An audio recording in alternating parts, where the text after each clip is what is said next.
اور یاد رکھیے 9 ذی الحج، 9 ذی الحج آپ کی ہوگی عرفات میں، 9 ذی الحج سے 13 ذی الحج تک عصر تک، چاہے آپ وہاں حج کر رہے ہیں یا یہاں پر جو لوگ ہیں پاکستان میں مسلمان، ہر نماز کے بعد تکبیر تشریق کریں گے۔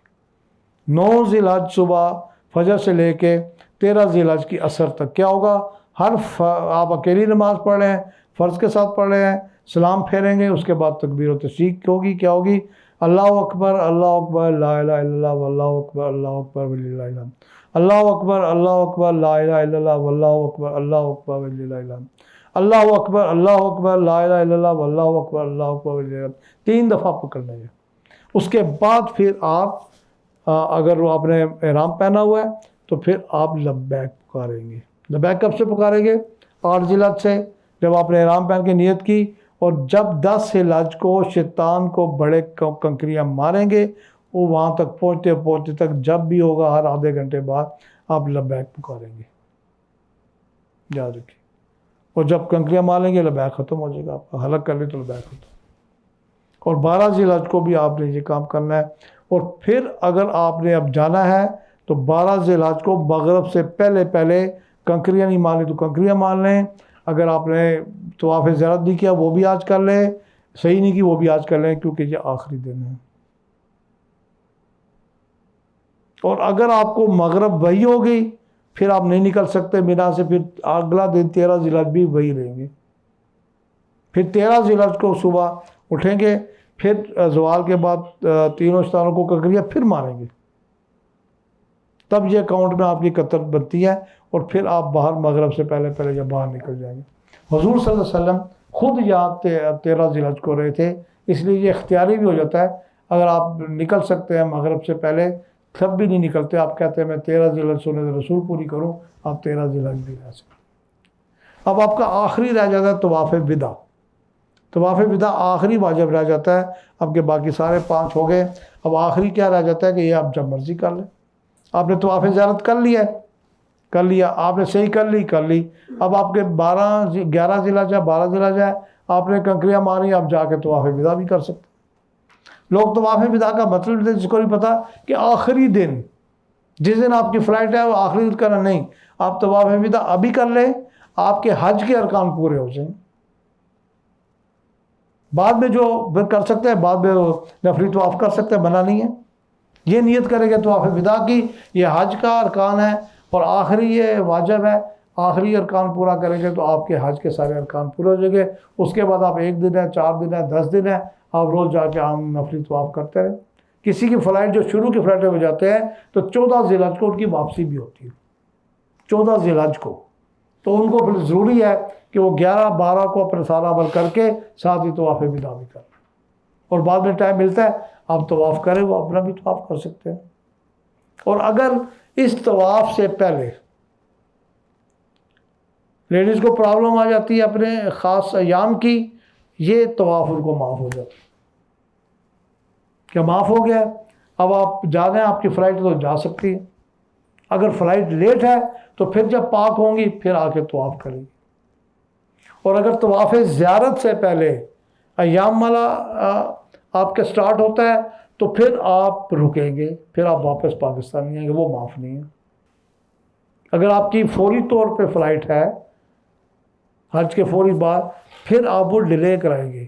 اس مقصد کے لیے ایئر لائنوں نے خاص سیٹیں رکھی ہوتی ہیں، آپ کے ساتھ آپ کی فیملی ہے، آپ کے ہسبینڈ ہیں، بچے ہیں، وہ سب کی ڈیلے کریں گے، یاد رکھیے۔ اور اگر چھوڑ کے آئیں گے پھر آپ کو واپس جا کر دم بھی دینا پڑے گا، اور طواف زیارت کریں گے، چاہے 6 مہینے بعد، سال بعد جو طواف کریں گے وہ طواف زیارت ہوگا، پھر آپ کا حج مکمل ہوگا۔ اس لیے وہاں انتظار کر لیں، جیسے آپ پاک ہوں جا کے طواف زیارت کریں تو پھر آپ واپس آ جائیں۔ تو آپ کے یہ حج کے 5 دن بڑے اچھے خوش اسلوبی سے کلیئر ہو گئے، جس طریقے سے میں نے بتایا اس طریقے سے چلے گے تو آپ کو مشکل پیش نہیں ہوگی، ورنہ وہاں مشکلات بھی ہیں۔ اور ساتھ جب آپ دعا مانگتے ہیں، نیت کرتے ہیں کہ یا اللہ آسان فرما، قبول فرما، وہ واقعی آسان بھی ہو جاتی ہے اور قبول بھی ہو جاتی ہے۔ اب آپ کا حج کے 5 دنوں کے بعد زیارت مدینہ، حاضری مدینہ شریف رہ جاتی ہے۔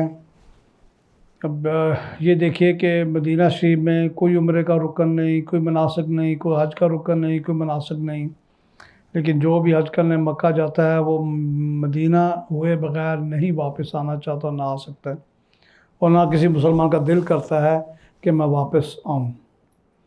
اور حضور صلی اللہ علیہ وسلم نے بھی کہا ہے کہ جس شخص نے حج کیا، عمرہ کیا، اور اگر میرے روزے پہ نہ آیا تو مجھ سے جفا کی اس نے۔ آپ خود بھی سوچ لیں، اس لیے وہاں جانا ضروری ہوتا ہے، اور جس دن آپ وہاں جائیں گے، چاہے آپ جا رہے ہیں مکہ سے یا کہیں سے بھی، تو پھر آپ اچھے کپڑے پہنیں، خوشبو لگائیں، اور سفر میں پورا درود شریف پڑھتے جائیں۔ آپ درود شریف زیادہ تر درود ابراہیمی پڑھیں، ورنہ چھوٹا درود بھی پڑھ سکتے ہیں، اونچی آواز بھی پڑھیں، آہستہ آواز بھی پڑھیں، تقریباً ہم ہر آدھے گھنٹے میں 2-3 دفعہ درود شریف ضرور پڑھیں۔ جیسے ہی آپ مدینہ شریف پہنچے، مسجد نبی کے مینار نظر آئیں تو پھر اونچی آواز میں درود شریف کا ورد کریں تاکہ لوگ بھی سنیں اور سارے اکٹھے پڑھیں۔ پھر اس کے بعد جیسے ہی آپ جائیں گے اپنی اپنی رہائشوں میں، آپ یہ دیکھیں کہ مدینہ شریف کی رہائشوں کا یہ آپ کو فائدہ ہے کہ دور سے دور رہائش بھی جہاں بھی آپ 12 سے 15 منٹ میں آپ حرم شریف آ سکتے ہیں، جبکہ مکہ میں ایسا نہیں تھا کہ آپ کی جتنی دور بھی رہائش تھی آپ 15 منٹ میں آ سکیں، کہ یہاں پر آپ امید ہے کہ 15 نہیں تو 10-15-20 منٹ میں آپ حرم شریف پہنچ سکتے ہیں۔ آپ جیسے ہی آپ دیکھتے جاتے ہیں وہاں کوئی نماز کا ٹائم ہے، وہی نماز کا ٹائم جو مکہ میں ہے وہی ٹائم یہاں پہ ہوتا ہے۔ اگر آپ کا نماز کا ٹائم آ گیا ہے، آپ ہوٹل میں پہنچے، سامان رکھیں اور پہلے آئیں حرم شریف، بعد چھتریوں والی جگہ پہ جماعت کے ساتھ نماز پڑھیں، پھر واپس آ جائیں۔ پھر واپس آ کے تیار ہوں، یا نماز کا ٹائم نہیں ہے، پھر ایک دفعہ آپ فریش شاور لیں، کپڑے پہنیں، مرد ایک سفید جوڑا رکھیں، سفید جوڑا پہنیں، حضور صلی اللہ علیہ وسلم کو سفید رنگ پسند تھا، پھر خوشبو لگائیں، پرفیوم لگائیں، عطر لگائیں، اور پھر آپ مسجد نبی کی طرف چلیں۔ راستے میں بھی خوشبو لے لیں، راستے بھی لگاتے جائیں۔ وہاں پر آپ دیکھیں کہ لیڈیز کا دروازے علیحدہ ہیں، ان کے اندر جانے کے دروازے علیحدہ ہیں، ان کی جگہ علیحدہ ہے۔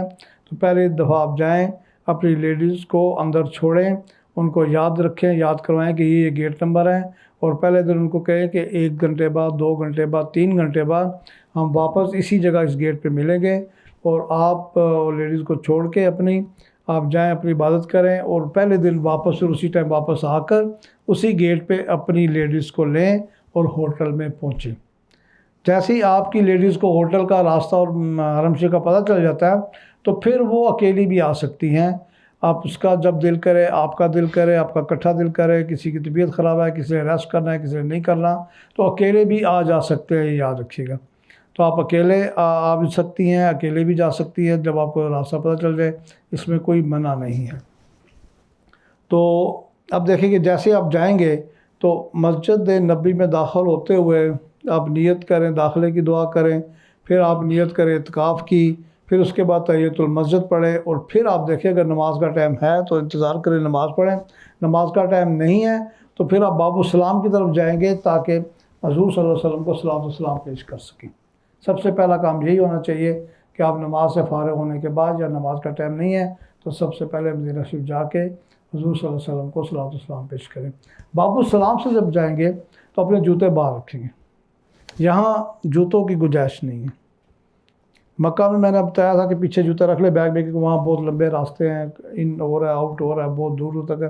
یہاں نسبتاً بہت کم فاصلے ہیں، اس لیے آپ جوتے رکھیں گے باہر، کیونکہ یہاں پر آپ دیکھیں کہ لوگ جوتے بھی لے کے اندر جا رہے ہوتے ہیں۔ استغفر اللہ، مجھے نہیں پتا، اوپن جوتے بھی لے کے جا رہے ہوتے ہیں، اور ایک آدمی جوتے ہیں، ایک آدمی سلام کر رہے ہوتے ہیں۔ یہ کہاں کا ادب ہے؟ میری سمجھ میں یہ نہیں آ سکتا۔ جبکہ آپ کی وہاں کی عبادت کیا ہے؟ مدینہ شریف کی عبادت کیا ہے؟ یہاں کی نمازیں وہاں بھی پڑھنی ہیں، یہاں کا قرآن وہاں بھی پڑھنا ہے، وہاں ثواب زیادہ ہوگا۔ 50,000 ثواب ہے مسجد نبی کا نماز پڑھنے کا، 1,00,000 ثواب ہے آپ کا وہاں پہ مکہ میں پڑھنے کا نماز۔ تو یہاں پر جو اصل عبادت ہے وہ ہے ادب، احترام اور محبت۔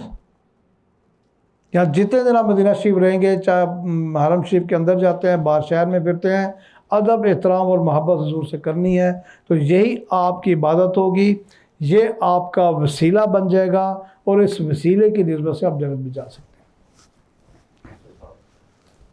اب خواتین جو ہے، خواتین کے اپنے حصے میں یہ دیکھیں کیا کرتی ہیں کہ جب ان کو جانے دیتے ہیں آگے روزہ مبارک پر تو وہ بھاگتی ہیں، آگے سے کنات اٹھاتے ہیں کہ اب خواتین آگے جائیں، تو وہاں بھاگ رہی ہوتی ہیں، چیخ رہی ہوتی ہیں، بار مردوں کو آوازیں آ رہی ہوتی ہیں، آوازیں دے رہی ہوتی ہیں وہ سلیمن جمیلن نصرت، تو کیا کیا آوازیں باہر سے آ رہی، یہ اجازت نہیں ہے آپ کو، آپ وہاں بالکل نہیں بھاگ سکتی، آپ مسجد کے اندر آپ چلیں گے ایسے جیسے بلی چلتی ہیں، باہر جہاں چھتریاں لگی آپ تیز چلیں بھاگیں کوئی ہو نہیں، ادب کا تقاضا تو وہاں بھی ہے، لیکن اندر چھت کے نیچے پھر حضور صلی اللہ علیہ وسلم کے پاس روزہ پر جاتے ہوئے آپ بالکل نہیں بھاگیں گی، وہاں آوازیں دیتے ہیں، آپ کے ساتھ آپ کی امی، آپ کی بیٹی ہے، چھوٹا بچہ ہے، اس کو آواز دے کے چیخ کے نہیں بلائیں گی، اس کو جا کے آسا سے پکڑ کے ہاتھ کھینچ کے اپنے ساتھ لے کے جائیں گے، چاہے آپ کو اس لیے بھاگتی ہیں کہ اگلی صفوں پہ جگہ ملے، اور ان کی یہ ہو سکتا ہے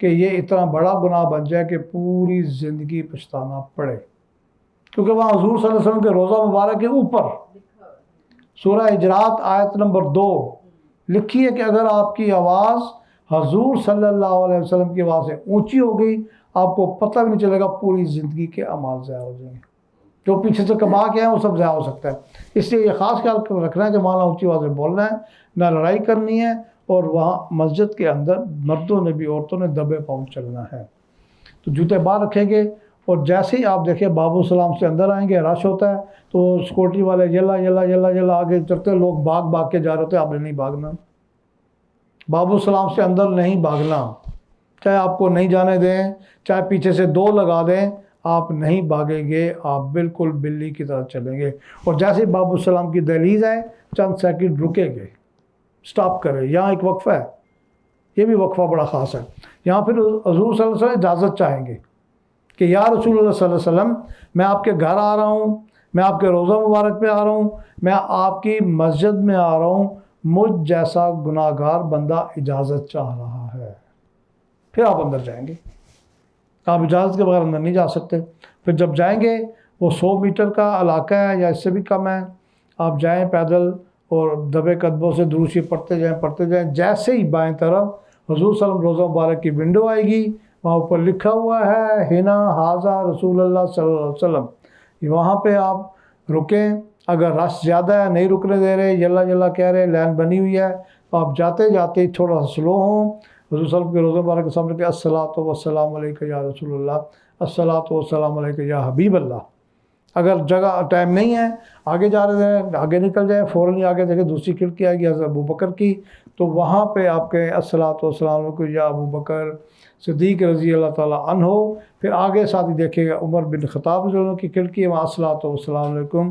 عمر بن خطاب رضی اللہ عنہ، اور پھر باہر نکل جائیں، اگر وہاں آپ کو جگہ ملتی ہے، رش نہیں ہے، آپ تھوڑا سا اپوزٹ سامنے آ کے کھڑے ہو جاتے ہیں پلروں کے پاس یا پیچھے دیوار کے پاس کھڑے ہو جاتے ہیں، آپ ونڈو کے سامنے حضور صلی اللہ علیہ وسلم کی، تو پھر آپ کیا کریں گے، اگر جگہ رش نہیں ہے تو پھر آرام سے وہاں کھڑے ہوں، چاہے وہ 1 منٹ کھڑا ہونے دے، آدھا منٹ یا 2 منٹ، آپ آرام سے کہ الصلاۃ والسلام علیک یا رسول اللہ، الصلاۃ والسلام علیک یا حبیب اللہ، یہ کہہ کے پھر آپ کہ یا رسول اللہ صلی اللہ علیہ وسلم، اگر آپ برا نہ منائیں تو جس نے سلام بھیجا ہے سب کا سلام قبول کیجیے، وہاں یہ نہیں کہیں گے کہ یہ میرے چاچے کا سلام ہے، یہ میرے ماموں کا سلام ہے، یہ میرے فلاں کا سلام ہے، نام لے کے سلام ہے، یہ نہیں کہیں گے، وہاں سب کا اکٹھا سلام پیش کریں گے، حالانکہ یہاں سے لوگ آپ کہتے ہیں میرا سلام کہنا، نام لے کے کہنا، فلاں کہنا، لیکن آپ نے وہاں پہ سب کا اکٹھا سلام کرنا ہے، کیوں کہ حضور صلی اللہ علیہ وسلم سلام کا جواب دیتے ہیں، وہ کس شعور میں دیتے ہیں ہمیں نہیں پتہ، لیکن وہاں 20 آدمی سلام کر رہے ہوتے ہیں، اور حضور کو اگر جواب دینا ہے تو ہم بار بار کہیں گے تو یہ بے ادبی بن جاتی ہے، اور اب یہ دیکھیے کہ پھر ایک اور کہ حضور صلی اللہ علیہ وسلم مناسب نہیں لگ رہا، دل بھی نہیں مان رہا، لیکن آپ برا نہ منائیں، جس نے سلام نہیں بھیجا ان کا بھی قبول کر لیں، جب آپ واپس آئیں گے آپ کو بہت سارے دوست کہتے ہیں یہ ہمارا ملے نہیں، آپ نے بتایا نہیں، ہم نے سلام بھی نہ، آپ ان کا بھی سلام کر رہے ہیں، اور پھر پورے آپ نے 7-8 دن رہنا ہے. ایک دن ایسے بھی کر سکتے ہیں کہ بالکل باہر بیٹھے چھتریوں کے اینڈ دیوار پہ آپ کو گنبد خضرا نظر آ رہا ہو، اپنا موبائل نکالیں، اپنے کنٹیکٹس نکالیں اور اس کو سکرول کریں A to Z، اور پھر کہ یا رسول اللہ صلی اللہ علیہ وسلم یہ میرے دوست ہیں، ان کا بھی سلام قبول. ہر طرح سے آپ سب کی طرف سے سلام قبول کر لیں. اور پھر وہاں پر آپ بیٹھ کے کھڑے ہو کے درود شریف پڑھیں گے، اور وہاں اگر آپ دعا کے ہاتھ اٹھائیں گے تو وہ آپ کو 1 منٹ بھی نہیں ٹکنے دیں گے، آپ کو باہر نکال دیں گے. تو آپ دعا وہاں پہ مانگنی ہے، اللہ سے مانگیں گے اور ہاتھ نیچے باندھے ہوں گے، ورنہ وہ آپ کو باہر بھیج دیں گے. اور پھر آپ یہ دیکھیں کہ وہاں آدمی کچھ ہر نماز کے بعد آتے ہیں، دن میں 2 دفعہ 3 دفعہ 5 دفعہ، اور ہر مرتبہ آ کے کہتے ہیں الصلاۃ والسلام علیک یا رسول اللہ. یہ ایک قسم کی بے ادبی ہے کہ آپ صبح دوپہر شام رات آئیں اور سلام کریں. آپ 1 دفعہ سلام کریں گے پہلے دن، اور پھر آخری دن الوداع سلام کے کیا طریقہ ہے وہ میں بتاؤں گا. درمیان میں آپ آئیں ضرور، 5 دفعہ آئیں 4 دفعہ آئیں، لیکن صرف درود شریف پڑھیں گے. پھر جب جو عبادت ہے، جو اللہ عبادت کرتا ہے درود شریف پڑھتا ہے، آپ درود شریف پڑھیں گے، وہ آپ کو کاؤنٹنگ وہاں پہ حضور صلی اللہ علیہ وسلم کو پہنچ جایا کرے گی. آپ آئیں ضرور. اور اس کے ساتھ ہی آپ دیکھیں وہاں نعت نہ پڑھیں، وہاں نعت پڑھیں گے تو وہ آپ کو منع کریں گے، وہ آپ کو دوسری دفعہ مانیں گے، تیسری دفعہ آپ کو ہٹا دیں گے زبردستی وہاں سے. اور ہماری نعتیں آج کل شرکیاں ہیں، 95% نعتیں شرکیاں ہیں. اس لیے بہتر ہے کہ نعتیں نہ ہی پڑھی جائیں، درود شریف پڑھا جائے. اور شرکیہ کیا آج کل تو میرا خیال ہے 15-20% نعتیں ہیں میوزک کے ساتھ شروع ہو چکی ہیں، فل میک اپ کے ساتھ شروع ہو چکی ہیں، لیڈی شروع کر چکی ہیں. مجھے نہیں پتا اگلے 5 سال میں کیا ہوگا، لیکن اس طرح کی بے ادبی وہاں نہیں چلے گی. آپ اگر نعت پڑھنی ہے، کوئی ایسی شرکیاں نہیں ہے، تو آپ باہر کھڑے ہو کے دور کھڑے ہو کے گنبد خضرا کے سامنے پھر پڑھ سکتے ہیں. اب جیسے ہی آپ دیکھیں کہ اس کے بعد آپ کا جو سیکنڈ کام ہے ریاض الجنہ. آپ ریاض الجنہ میں جائیں گے، پرمیشن آپ نے لے لی ہوگی، تو وہ پرمیشن دکھا کے آپ کو اسی ٹائم جانا پڑے گا جس ٹائم کی وہ دیں گے. آپ اس سے پہلے آدھا گھنٹہ پہلے 1 گھنٹہ پہلے آئیں گے، وہ ایک جگہ آپ کو روکیں گے، پھر دوسری جگہ روکیں گے، پھر تیسری جگہ 15 منٹ روکیں گے، پھر چوتھی دفعہ آپ کو اندر بھیجیں گے. اور اندر آپ جب جائیں گے تو 12 منٹ کے بعد 13 منٹ کے بعد وہ آپ کو اٹھا دیں گے. پرمیشن دیکھ کے جانے دیتے ہیں، ورنہ وہ بڑے سختی کرتے ہیں، نہیں جانے دیتے. اور جب آپ اندر جائیں گے تو 250-300 آدمیوں کو اکٹھا اندر جانے دیتے ہیں، جبکہ ایکچول جگہ ریاض الجنہ کی آگے ہے. لوگوں کو پیچھے بھی وہ بٹھا دیتے ہیں جو کہ ریاض الجنہ نہیں ہے، لوگ وہ بھی ریاض الجنہ سمجھتے ہیں. لیکن اگر وہ اس طرح وہ لا رہے ہیں ان کے خود، تو آپ کی وہ جگہ بھی ریاض الجنہ بن جائے گی. آپ نہ گھبرائیں، رش زیادہ ہے، ٹائم کم ہے، اس لیے وہ ایسے بھی کرتے ہیں. اب ریاض الجنہ میں جائیں گے. اب ریاض الجنہ جو ہے، یہ دیکھیے کہ یہ اس کو جنت کا ٹکڑا کیا ہے، اس کا مطلب ہے جنت کا باغیچہ ہے. یہ جنت سے آیا ہوا تو نہیں ہے، لیکن یہ جنت میں جائے گا حضور صلی اللہ علیہ وسلم کے ساتھ، اس لیے جنت ہوئی. یہاں بھی لوگوں کی کوشش ہوتی ہے کہ ہم ایک دفعہ اس جنت میں جائیں، ہو سکتا ہے پھر اللہ تعالیٰ ہمیں اس جنت سے کبھی نہ نکالے. یہ بھی ایک گمان ہے، ایک سوچ ہے، سوچ بھی ہو سکتی ہے، گمان پکا ہے تو سچ بھی ہو سکتا ہے. اللہ تعالیٰ آپ کے سب چھوٹے موٹے گناہ معاف کر کے لکھ دیتا ہے کہ ٹھیک ہے جنت آپ کی ہوئی. تو پھر اب یہ دیکھیں کہ جنت کا ٹکڑا کیوں ہوا. حضور صلی اللہ علیہ وسلم ہے وہاں، ان کا گھر تھا، وہاں ان کا روضہ مبارک ہے، ان کا ممبر ہے، ان کی مسجد تھی، اور ان کے گھر سے لے کے وہاں لکھا ہوا ہے ممبر تک جو جگہ ہے اس ساری جگہ کو ریاض الجنہ کرا دی. ریاض الجنہ کی نشانی یہ ہے کہ وہاں پر پلر لگے ہوئے ہیں. ریاض الجنہ کے پلروں کا رنگ اور ہے، باقی سارے پلر براؤن ہے، ریڈ ہے. اور یہ جو ریاض الجنہ کے اندر پلر ہیں، یہ 8-8 فٹ 10-10 فٹ تک ان پر ماربل لگا ہوا ہے سفید کلر کا. تو ان پلروں کے ساتھ جو بھی جگہ ہے جہاں مقبر کی جگہ جہاں اذان دی جاتی ہے، وہ بھی ریاض الجنہ میں کرائی جاتی ہے. پہلے یہاں کی قالین کا رنگ فرق تھا، سفید اور سبز تھی، پورے مسجد کی قالین اور تھی. اب انہوں نے قالین ایک ہی رنگ کی سب کر دی ہے. تو اگر آپ کو پیچھے بھی بٹھاتے ہیں، لوگوں کو نہیں پتا، آپ کے لیے وہ بھی ریاض الجنہ بن جائے گا. اب جنت کا ٹکڑا کیوں کیا ہے؟ ظاہر حضور صلی اللہ علیہ وسلم کون ہے؟ اللہ کے محبوب. اور جب اللہ کے محبوب وہ ہیں اور ہمارے آخری پیغمبر ہیں، اور ہم جا کر آ رہے ہیں، کس ہستی کے پاس جا رہے ہیں؟ بعد از خدا بزرگ توئی قصہ مختصر. اب جا کر آ رہے ہیں تو اللہ تعالیٰ نے کتنی دفعہ ان کا نام اپنے ساتھ نام کے لگا لیا. اور قرآن میں صورتیں شروع کی تھے حضور صلی اللہ علیہ وسلم کی قصبیں اٹھا کے کی. آپ ذرا دیکھیے کہاں جا رہے ہیں. تو وہ ساری جگہ پھر حضرت اللہ تعالیٰ کے محبوب کی بچ جاتی ہے. اس میں کچھ ایسے مقام ہیں جن کی نسبت سے یہ جگہ اور بھی مبارک ہو جاتی ہے. اس مقاموں پہ پلر بنا دیے گئے ہیں، جیسے آپ کا ستون حنانہ ہے، آپ کا ستون عائشہ ہے، ستون حرص ہے، ستون سریر ہے، ستون حرص ہے، ستون جبرائیل ہے، ستون وفود ہے. یہ سارے ستون ہیں جو آپ کو کوئی نہ کوئی نسبت کیے جاتے ہیں. اب ستون حنانہ کیا ہے کہ حضور صلی اللہ علیہ وسلم وہاں ایک درخت کا تنا تھا کھجور کا، اس کے ساتھ سارا لے کے بیان کرتے تھے. جس وقت رش زیادہ ہو گیا تو حضور صلی اللہ علیہ وسلم کے لیے ممبر بنا دیا گیا. جب وہ پہلے دن ممبر پہ چڑھے ذرا اوپر کہ آواز آئے تو کیا ہوا کہ رونے کی آواز آنی شروع ہو گئی. اب رونے کی آواز آ رہی، سب دیکھ رہے ہیں، صحابہ کرام دائیں بائیں، کوئی سمجھ نہیں آ رہی کون رو رہا ہے. آواز آ رہی تھی درخت میں سے. درخت کی طرف کسی کا دھیان نہیں جاتا کہ درخت بھی رو سکتا ہے، اور وہاں پہ کسی کی جرت نہیں تھی کہ اونچی آواز سے روئے یا بات کرے، لیکن درخت رو رہا ہے. تو حضور صلی اللہ علیہ وسلم اترے اور درخت کو ہاتھ لگا کے کہا تم چپ ہو جاؤ، تم کیوں روتے ہو. درخت آگے سے کیا کہتا ہے کہ یا رسول اللہ صلی اللہ علیہ وسلم آپ نے کتنا عرصہ میرے ساتھ کھڑے ہو کر بیان دیا تھا، آج میں اس لمح سے میں محروم ہو گیا، تو میں محروم رہ ہی نہیں سکتا. میں آپ کے ساتھ رہنا چاہتا ہوں، آپ بالکل میرے ساتھ ایسے ہی رہے. اور میں اتنا غم تھا، اتنا دکھی تھا کہ اللہ تعالیٰ نے مجھے زبان دے دی کہ تو خود اپنا بیان کر. تو حضور نے کہا اچھا تم مت رو، تم یہ بتاؤ، چپ ہو جاؤ کہ ہمارے ساتھ جنت میں جانا چاہتے ہو یا یہاں رہنا چاہتے ہو. کہتے جی میں یہاں بھی آپ کے ساتھ رہوں گا اور جنت بھی آپ کے ساتھ جاؤں گا. وہاں اس کو دفن کر دیا گیا اس تنے کو، اور اس کے اوپر ستون بنا ہے جس پہ ستون حنانہ لکھا ہوا ہے، اور یہ قیامت کے دن کے ساتھ جائے گا.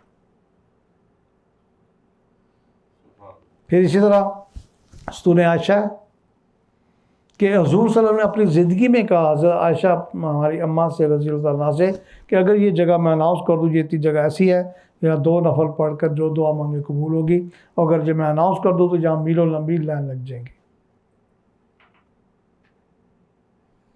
تو وہ پھر جب حضور صلی اللہ علیہ وسلم پردہ فرما گئے حضرت عائشہ سے ان منہ سے نکل کے اپنے بانجے کے سامنے یہ الفاظ، تو وہ اس طرح سے اوپن ہو گئی. وہاں پہ ایک پلر بنا دیا گیا، ستون عائشہ وہاں لکھ دیا گیا. پھر اس کے بعد آپ دیکھیں کہ ستون سریر ہے کہ جہاں حضور صلی اللہ علیہ وسلم عبادت کرتے تھے اور وہاں تہجد پڑھتے تھے، رات کی عبادت کرتے تھے. وہاں 2 نفل پڑھے اس نیت سے کہ اللہ تعالیٰ آپ کو بھی ہمت دے، طاقت دے، اور آپ بھی رات کی عبادت کریں. پھر اس کے بعد ستون حرص ہے جہاں حضور صلی اللہ علیہ وسلم ریسٹ کرتے تھے اور باہر کوئی نہ کوئی پہرا دیا کرتا تھا، کوئی نہ کوئی صحابہ کرام. سب سے زیادہ پہرا حضرت علی کرم اللہ وجہ نے دیا. پھر اس کے بعد ستون وفود ہے جہاں باہر کے ملکوں سے وفود آیا کرتے تھے. اور باہر کے ملکوں سے کون سے وفود؟ انہوں نے سن رکھا تھا کہ مدینہ میں ایک ایسا آدمی آیا ہے کہ جو ایسا جادوگر آیا ہے کہ جو اس سے ملتا ہے اسی کا ہو جاتا ہے. تو وہ ان کے بڑے بڑے جو تھے نان مسلم، کوئی عیسائی تھے، کرسچن تھے، یہودی تھے، ان کے دانشور فلاسفر بڑے بڑے آتے تھے. ہم دیکھتے ہیں کہ ہمیں وہ اپنے شہر میں کیسے لیتے ہیں. وہ ملنے آتے تھے تو آدھے سے زیادہ مسلمان ہو جاتے تھے. جب آتے تھے وہ ستون وفود میں تو وہاں پہ اندر مسجد کے اندر بٹھاتے تھے.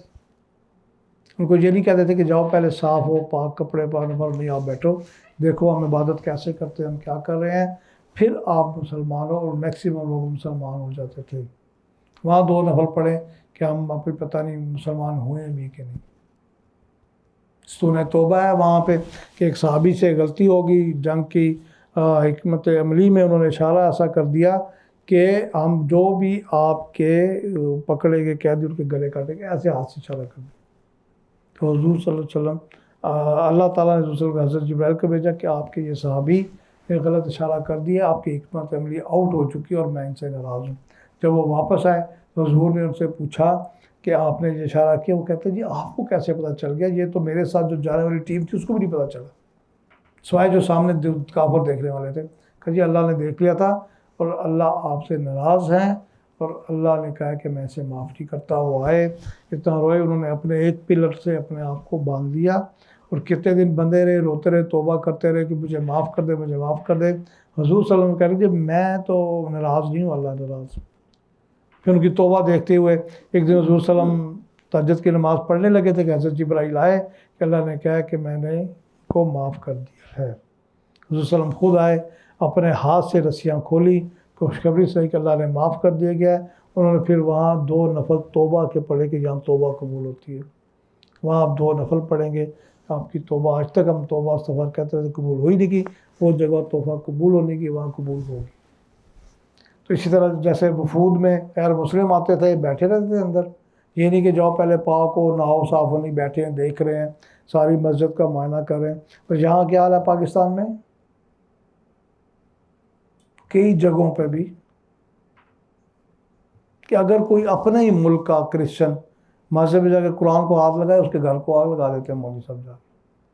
بھائی دیکھو تو صحیح وہ کیا کر رہا ہے، وہ دیکھنے آیا مسجد میں، آپ کو قرآن دیکھنے آیا۔ قرآن جو کتاب ہے پوری انسانیت کے لیے آئی ہے۔ جب کوئی نان مسلم پڑھے گا وہ یقیناً پہلے کبھی نہیں نہائے گا، کبھی نہیں پاک ہوگا، پہلے پڑھے گا، جب پڑھے گا اس کے اندر لکھا ہوا کہ اس کتاب کو پڑھنے سے پہلے آپ پاک صاف ہو، جب آپ ایمان لے آئیں گے تو پھر صاف ہو جائیں گے۔ تو یہاں کیا ہوتا ہے، یہ ایٹیٹیوڈ دیکھیں کہ یہاں کیا ہے وہاں کیا ہے۔ تو اس طریقے سے پھر آپ دیکھیں کہ اس مسجد کے ساتھ ہی پیچھے چبوترا اصحاب صفہ ہے، پوری مسجد تقریباً 16 کلومیٹر ایک لیول کی ہے، یہ 1.25 فٹ 1.5 فٹ اونچا ہے، جس پہ 100 کے قریب آدمی بیٹھ جاتے ہیں، 80 90 100۔ یہاں پہ آپ 2 نفل پڑھے، اس کو چبوترا اصحاب صفہ کہتے ہیں، کہ جو لوگ باہر سے آتے تھے حضور صلی اللہ علیہ وسلم سے حدیثیں سنتے تھے، حدیثیں یاد کی، قرآن یاد کی، حضور وہاں ان کے معلم تھے، پڑھاتے تھے، اور آپ وہاں 2 نفل پڑھیں اپنے بچوں کے لیے تاکہ وہ بھی یاد کریں، حدیثیں آپ یاد کریں، آپ کے بچے یاد کریں، حفظ کریں وہاں کریں۔ اور وہاں اگر آپ بیٹھے ہوں آپ کو کوئی 150 ریال دے تو آپ لے لیں، وہاں آپ کو 150 ریال کیوں دے گا کوئی؟ حضور صلی اللہ علیہ وسلم نے 1400 سال پہلے فرمایا تھا کہ اس چبوترے پہ جو بیٹھے گا وہ مسافر ہے اور ہمارا مہمان ہے، مدینہ کے لوگوں کا حق ہے کہ ان کے خرچے اٹھائیں۔ آج بھی کچھ شیخ آتے ہیں اس چبوترے پہ جو بیٹھے ہوتے ہیں ان کو 150 ریال دے رہے ہوتے ہیں، آپ لے لیجئے۔ ہم وہاں لینے گئے ہوئے ہیں، یاد رکھیے ہم زیرو ہوئے ہیں، چاہے آپ جہاں لاکھوں دیتے ہیں وہاں آپ کو لینا پڑے گا، لیں گے، یہ نہ سوچیں میں تو اس سے زیادہ دیتا ہوں، لے کے رکھیں۔ وہاں جا رہے ہیں، کوئی بچہ آپ کو بسکٹ دے رہا ہے، کھجور دے رہا ہے، آپ کو پانی کی بوتل دے رہا ہے، آپ آگے بڑھ کر لیں، بدتمیزی نہ کریں لوگ ادھر کہ اس کو پکڑ ہی لیتے ہیں، اس کو چیز چپٹی کرتے ہیں، آگے بڑھ کر لیں، جولی پھیلانی پڑے مدینہ شریف میں جولی پھیلا کے لیں۔ ہم لینے گئے ہوں بھی، وہاں کی رزق میں برکت ہی بہت ہے۔ ایک بچہ ہے، بچی وہ کھجوریں بانٹ رہی ہے، آپ کہ جی کیا لو جی کھجور، ڈبہ ہمارے کمرے میں بھرا پڑا ہو یہی کھجوروں کو، نہیں لیں گے وہ، تو وہ کس جذبے سے دینے آئی وہ لے۔ آپ کہیں سے نکلے مسجد سے، آپ کو کوئی دے دیتا ہے، رول پراٹھا دے دیتا ہے، کوئی برگر دے دیتا ہے، آپ نہیں کھاتے، آپ انکار نہیں کریں گے، لیں گے، آگے جا کے کسی اور کو دے دیں، یہاں سے آپ لیں گے۔ وہاں ہر بندہ دینے کی کوشش کرتا ہے، اس لیے آپ وہاں سے لیں گے، یاد رکھیے۔ اس لیے اگر وہاں دے چبوترا صاحب صبح وہاں بھی آپ لے لیں۔ پھر اس کے بعد دیکھیں زیارتیں ہیں شروع ہو جاتی ہیں، آپ کی جنت البقیع ہے سب سے نزدیک زیارت، وہاں کا قبرستان ہے، وہ صبح فجر کے بعد کھلتا ہے اور عصر کے بعد، عورتیں اندر نہیں جا سکتی، مرد اندر جاتے ہیں، وہاں اندر جائیں، وہاں قبریں دیکھیں کس سٹائل کی بنی ہوئی ہیں، کیسے دفناتے ہیں، ایک دفعہ ان کو کندھا بھی دیں، حضور صلی اللہ علیہ وسلم کی سنت بھی پوری کریں، جس دن کندھا دینا ہو، ہر نماز کے بعد نماز جنازہ ہوتی ہے، آپ جو قبرستان کی طرف صف بنتی ہے پہلی، اس صف میں آئے آگے نماز پڑھیں، اس کے بعد نماز جنازہ ہوگی وہ پڑھیں، ہر نماز کے بعد تقریباً ہوتا ہے، تو آپ جب نماز جنازہ پڑھیں گے تو نماز جنازہ پڑھتے ساتھ ہی آپ چلے جائیں قبرستان کے جنت البقیع کے گیٹ پر، آپ دائیں طرف دیکھیں گے وہاں سے میت آ رہی ہوگی یا میتیں آ رہی ہوں گی، اور وہ لوگ کندھوں پہ اٹھا کے بھاگ رہے ہوتے ہیں، پیدل نہیں چلتے، کیونکہ اللہ کا فرمان ہے کہ نماز جنازہ کے بعد فوراً اس کو زمین کے حوالے کریں۔ تو آپ کو بھی بھاگنا پڑے گا، آپ کندھا دیں، ساتھ جائیں، اس کو دفنائیں، دیکھیں ان کا طریقہ کیا ہے، وہ کتنا قرآن پڑھتے ہیں، کون سی دعا پڑھتے ہیں، وہ کیا ہم ان سنتوں کے خلاف یہاں کیا کیا کر رہے ہیں۔ وہاں دیکھیں ہزاروں قبریں ہیں، حضور صلی اللہ علیہ وسلم کے سارے خاندان کی، اہل بیت کی، ہماری مائیں کی، سب کی، کسی قبر پہ ایک کتبہ نہیں لگا ہو۔ اتنی بڑی ہستیاں وہاں مدفون ہیں، کوئی نشانی نہیں۔ یہاں ذرا دیکھ لیں آپ ذرا اسلام آباد کے قبرستان کو، پڑھے لکھے لوگ کہتے ہیں ہم پڑھے لکھے ہیں، جاہل ہیں، کہاں لکھا ہے اسلام میں قبر پکی کرانے کا؟ ماربل پہ ماربل لگ رہے ہیں، لکھائیوں پہ لکھائی ہیں، آرٹیفیشل قالین بچھا دیے ہیں، قرآن رکھے گئے ہیں، مقابلے پہ ایک دوسرے سے خوبصورت قبریں بنا رہے ہیں۔ یہ کام تو یہودی کرسچن کرتے ہیں، ہم پھر وہ کرنا شروع ہو گئے۔ وہاں دیکھیں کیا ہوتا ہے۔ پھر اس کے بعد آپ دیکھیں کہ آپ احد کے پہاڑ پہ جائیں، حضور صلی اللہ علیہ وسلم نے کہا ہے کہ ہمیں احد کے پہاڑ سے محبت ہے اور اس پہاڑ کو ہم سے محبت ہے۔ وہ پہاڑ دیکھیں جس کو حضور سے محبت ہے، اور اس پہاڑ کا رنگ ہی گولڈن ٹائپ ہے، آپ دیکھیں گے دوسرے پہاڑوں سے لگا ہے 5-6 کلومیٹر کا پہاڑ ہے، اس کا رنگ علیحدہ ہے۔ اور جب حضور صلی اللہ علیہ وسلم زخمی ہوئے تھے کہ ایسے ہو گیا تھا، وہ جگہ جا کر دیکھیں جہاں حضور کی برہم پٹی ہوئی تھی۔ سب سے بڑا شہداء قبرستان وہاں ہے، سب سے زیادہ صحابی شہید ہوئے تھے، وہاں جا کے آپ دعا کریں ان کے لیے۔ پھر اس کے بعد مسجد قباء ہے، آپ قباء پہ جائیں، قباء میں جا کے خاص طریقے سے جائیں گے تو آپ کا وہاں بھی عمرہ ہوتا ہے۔ کیسے ہوتا ہے کہ حضور صلی اللہ علیہ وسلم نے صحابہ کرام نے کہا کہ مکہ والے لوگ جب چاہے عمرہ کر سکتے ہیں، ہم یہاں مدینہ میں کیا کریں؟ تو پھر انہوں نے ایک دن مقرر کیا کہ اس دن صبح مدینہ کے جو رہائشی لوگ ہیں صبح کی نماز پڑھیں مسجد نبوی میں، اور نماز پڑھتے کہیں نہیں جانا، سیدھا مسجد قباء آئیں اور سورج نکلنے کے بعد اشراق کے 2 نفل پڑھیں، عمرے کا ثواب آپ کو ملے گا۔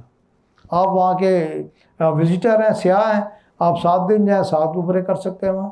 صبح کی نماز پڑھیں آپ مسجد نبوی میں، 4 کلومیٹر دور ہے، آپ جائیں مسجد قباء، ٹیکسی پہ جائیں 10 ریال پر ہیڈ لے گا، ورنہ آپ پیدل راستہ بنا دیا گیا ہے بالکل مسجد نبوی کے ساتھ، وہ 3 کلومیٹر ہے، بڑا کھلا راستہ ہے، اس میں بسیں بھی چل رہی ہیں، وہ فری گاڑیاں فری بھی لے کے جاتی ہیں، بیٹری والی موٹر سائیکلیں بھی ہیں، سائیکلیں بھی ہیں، آپ ان کو خود چلا کے سائیکل آگے چلے جائیں مسجد قباء کے سٹاپ پہ۔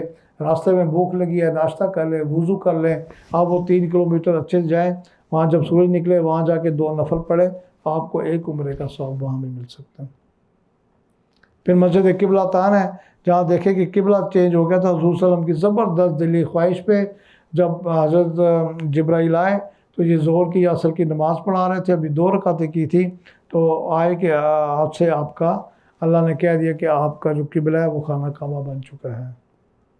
تو وہ 2 باقی رکعتیں نماز پڑھتے ہوئے رسول اللہ صلی اللہ علیہ وسلم نے ٹرن کیا، اباؤٹ ٹرن، رد المکر کے نماز پڑھے۔ صحابہ کرام پریشان ہو گئے کہ آج کیسی نماز ہو رہی ہے، 2 رکعت ادھر پڑھی 2 رکعت ادھر پڑھی ہے۔ تو انہوں نے بعد میں بتایا کہ میری بہت شدید خواہش تھی، میں اللہ سے روز دعا کرتا تھا کہ یہ قبلہ بنائے خانہ کعبہ، تو حضرت جبرائیل آئے تو میں نے اسی وقت قبلہ اپنا وہاں کر لیا۔ تو وہاں قبلہ صحیح کرنے کی ہے، اگر ہمارا قبلہ ابھی بھی صحیح نہیں ہے وہاں 2 نفل جا کے پڑھیں کہ ہمارا قبلہ بھی صحیح ہو گیا۔ اس کے بعد مسجد جمعہ، یہاں جمعہ ہوتا تھا، جمعہ تھا پہلا، پھر مسجد غمامہ ہے جہاں بارش کے لیے دعا کی تھی۔ تو اس طرح کی ساری زیارتیں کر کے پھر آپ نے جس دن واپس آنا ہے اس دن پھر آپ جائیں حضور صلی اللہ علیہ وسلم کے روضہ مبارک پر الوداع سلام پیش کریں گے۔ کیسے کریں گے؟ جائیں اور جا کے پھر کہ الصلاۃ والسلام علیکم یا رسول اللہ، الصلاۃ والسلام علیکم یا حبیب اللہ، پھر درود شریف پڑھیں اور پھر دعا کریں، مانگیں، حضور صلی اللہ علیہ وسلم سے گزارش کریں کہ یا رسول اللہ صلی اللہ علیہ وسلم، میں یہاں رہا ہوں، میں نے اپنی بہت کوشش کیا ہے کہ میں ادب احترام محبت سے رہ سکوں، اگر میرے سے کوئی کوتاہی ہوگی ہو، غلطی ہوگی تو مجھے پلیز اس کی معافی دے دیجیے۔ پھر اس کے بعد ریکویسٹ کریں، مدبانہ ریکویسٹ، ہاتھ جوڑ کے، پاؤں جوڑ کے، سر جوڑ کے کریں کہ حضور صلی اللہ علیہ وسلم اگر آپ برا نہ منائیں، ایک میری ریکویسٹ ہے آپ سے، امید ہے کہ آپ ریکویسٹ پوری کریں گے، اور ریکویسٹ یہ ہے کہ میری خواہش ہے کہ آپ قیامت کے دن حوض کوثر سے مجھے اپنے ہاتھوں سے پانی پلائیں گے۔ یہ کہہ کے پھر آپ واپس آئیں گے اور پھر آپ اپنے اپنے ہوٹلوں میں آئے، وہاں سے تیاری کر کے آپ نے مکہ آنا ہے، پاکستان آنا ہے، ایئرپورٹ جانا ہے، آپ جائیں گے اور آپ کا یہ حج، عمرہ اور مدینے کا سفر اختتام پذیر ہوتا ہے۔ یہاں تک کوئی سوال کسی نے کرنا ہے تو وہ کر سکتے ہیں۔ جہاں پر ستون وفود ہے اس کے بالکل پیچھے۔ اور کوئی سوال جی؟ اب ہم دعا کرتے ہیں اور پھر ختم کرتے ہیں، اختتام کرتے ہیں۔ بسم اللہ الرحمن الرحیم، اللہم صلی علی محمد و محمد کما صلیت علی ابراہیم و علی آل ابراہیم انک حمید مجید، اللہم بارک علی محمد و علی آل محمد کما بارکت علی ابراہیم و علی آل ابراہیم انک حمید مجید۔ یا اللہ تعالیٰ، آپ کے مہمان آپ کے پاس آنے والے ہیں، عمرہ بھی کریں گے، حج بھی کریں گے، مجھے امید ہے کہ ہم نے یہاں جو عمرہ کیا، حج کیا ہے، اس کا روحانی طور پہ بھی ہمیں اس کا اجر آپ دیں گے، اور ٹریننگ سے پہلے ان کی کیا کنڈیشن تھی، ٹریننگ کے بعد یہ کتنی کیا کنڈیشن ہوگی۔ میری دعا ہے کہ اس سے بھی زیادہ ان کو ہمت، طاقت، استقامت دے اور وہاں جا کے زیادہ عبادت کر سکے، اور عبادت جو کر سکے عبادت کا مطمع نظر ہو کہ اللہ ایک ہے، اس کا کوئی معبود نہیں، اس کا کوئی شریک نہیں، اسی پہ توکل ہے۔ اور دعائیں مانگیں گے، ان کی دعائیں یقیناً وہاں قبول ہوں گی، ان کا آخری وہاں کا سفر نہ ہو، ان کا سفر آخر آنا جانا لگا ہو، اور باقی ان کی جو دعائیں وہ سب مانگے وہ ساری قبول ہوں گی، اور یہ آئندہ بھی بات جاتے رہیں۔ ربنا آتنا فی الدنیا حسنۃ وفی الآخرۃ حسنۃ وقنا عذاب النار وادخلنا الجنۃ مع الابرار یا عزیز و یا غفار یا رب العالمین، وآخر دعوانا الحمد للہ رب العالمین۔